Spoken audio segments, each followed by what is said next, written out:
Një 44 vjeçar italian u gjeti vrarë me armëzjarri në fshatin Salari të Tepelenës.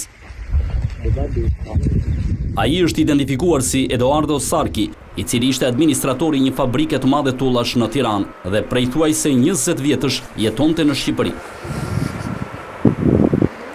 Krimi ka ndodhur në vendin e quajtur Dilan mes fshatrave Nivic dhe Salari.